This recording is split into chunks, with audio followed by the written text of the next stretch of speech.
topic we're going to cover in the studio today is how to set up light ratios. We're going to use a main light and a fill light to create a light ratio, so we have control over the style of light but also the contrast of the light. The contrast of the light is determined by how dark the shadows go, and today we're going to control those shadows by using a fill flash near the camera. But to control how dark the shadows go, we're going to use a fill light, and the fill light should always be placed above the camera, and I like to put it opposite the main light, because what we're doing with the fill light is we're filling in everything that the camera sees, and we're just adding the main light to that, so that the highlight on this on the highlight side of the face, we're building up exposure and we're just controlling how dark the shadows go. So to begin with, we're going to set this light above,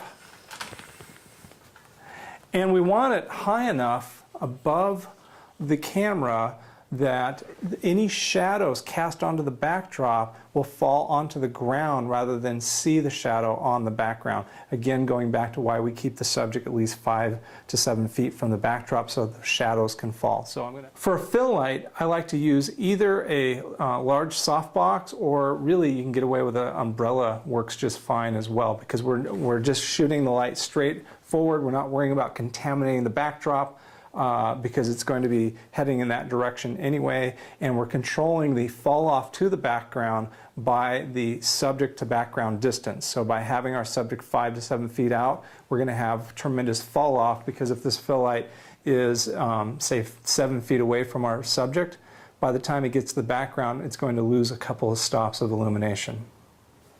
Okay, so for setting up basic portrait lighting ratios, we are going to use 3 different lighting ratios. Those lighting ratios are a 3-to-1 ratio, a 4-to-1 ratio, and a 5-to-1 ratio. 5-to-1 is the maximum contrast that we can hold full shadow detail throughout the face. Basically, any photographic print material, if I'm making a photographic print, will only have a maximum of 7-stop range. So it'll have pure paper white, it'll have 5 stops of gray, the textured range, and it'll have pure black. So that's a total of 7 stops on the shiniest glossy paper.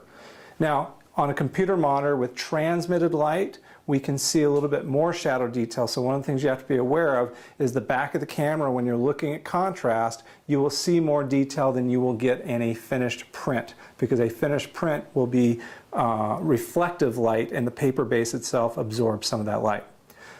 So back to our lighting ratios. Basically, we want to think of our fill light as 1 unit of light. Anything I add above that 1 unit of light is going to be added to the highlight side of the face. So the main light is going to illuminate the highlight side of the face, and the fill light is going to illuminate both sides of the face. So if I have 1 unit of light and I increase my exposure of the main light by 1 stop, I actually have 2 times as much light, which when I combine those 2 times more light with the original 1 unit of fill light, I have a 3-to-1 ratio. Now I'm going to skip over 4-to-1 ratio and say, all right, if I add 2 stops more light on the main light from the fill light, I actually have 4 times as much light, because there's twice as much light for every f-stop. So 4 times the amount of light plus the original fill light on both sides of the face gives me a 5-to-1 ratio. So like Goldilocks and what's in between, 4-to-1 would then be a 1.5 stop difference. 1.5 stops more light on the main light will give me the equivalent of 3 times as much light, and if I add that fill light, I would then have a 4-to-1 ratio. Okay, I recommend that you start with a 5-to-1 ratio. Once I've set a 5-to-1 ratio, I can move up in power by a half stop at a time by going from a dot to a line, and a full stop by going from a dot to a dot. If I start with a line and go to a dot, I will have a half stop increase, and if I go from a line to a second line, that's a full stop. So I can adjust my exposure for my light ratios very easy after I have the first one. I can just increase the power. Now, beware that if I'm increasing power, I don't need to dump the flash. But if I go back down, I need to dump the power before I'll get an accurate exposure. Now that we've covered our basic main light, fill light, light ratio, for this assignment we want to do a 3-to-1 light ratio, a 4-to-1 light ratio, and a 5-to-1 light ratio. We would use a 3-to-1 light ratio when photographing children or photographing sales executives, anywhere where we don't want it to be dark and moody. We want it to be bright, youthful, young sort of thing.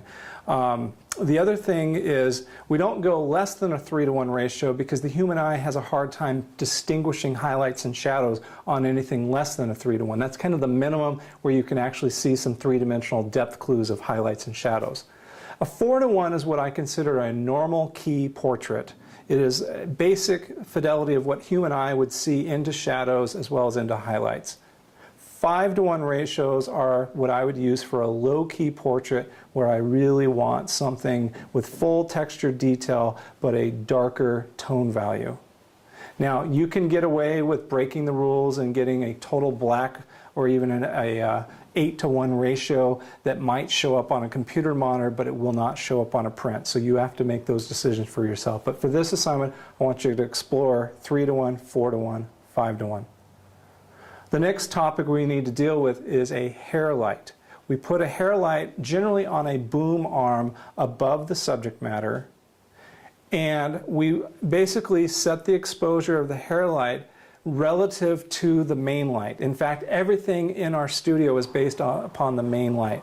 So the general guidelines with hair light is if the subject has dark hair like black hair, we want the hair light to be the same as our key light. We want to fully illuminate that black hair. If the subject has brown hair, we generally will use one stop less illumination on the hair light than the main light. So for example, let's say I have an f8 on here and my subject has black hair, I would set my hair light to f8. If my subject has brown hair or it has a dishwater blonde hair that's a little darker, then I would set the exposure for an f5.6 on the hair light when I had my main light at f8. If the person has a bright platinum blonde hair, I won't use a hair light. We don't need it. It's so bright already. So we just want to add some textural detail to our subject's hair. So for final review of our studio setup, we are using a 4-light setup. We have a fill light that is above the camera opposite the main light. And we have a hair light that is above, angled down towards our subject, and we have a background light that is behind the subject. All the background light and the hair light are based off of a relative exposure to the main light. So for example, if we have f8 for our main light and somebody has dark hair, we're going to have f8 for our hair light. And depending upon what the background color is, if the background is at f8, it will appear the way we see it with our naked eye. It'll be the relative value of that background. If we want it darker, we would expose our background a stop less or 2 stops less. Or I could even make this background go completely white if I bounced enough light off of it. So I can add a stop or add a 2 stops. One thing to be aware of, once you are using a main and a fill light, you're going to have 2 catch lights. And your fill light's always going to be up at 12 o'clock. We generally want to retouch out on any finished portrait. We want to eliminate the fill light catch light and only keep the main light catch light because that looks more natural.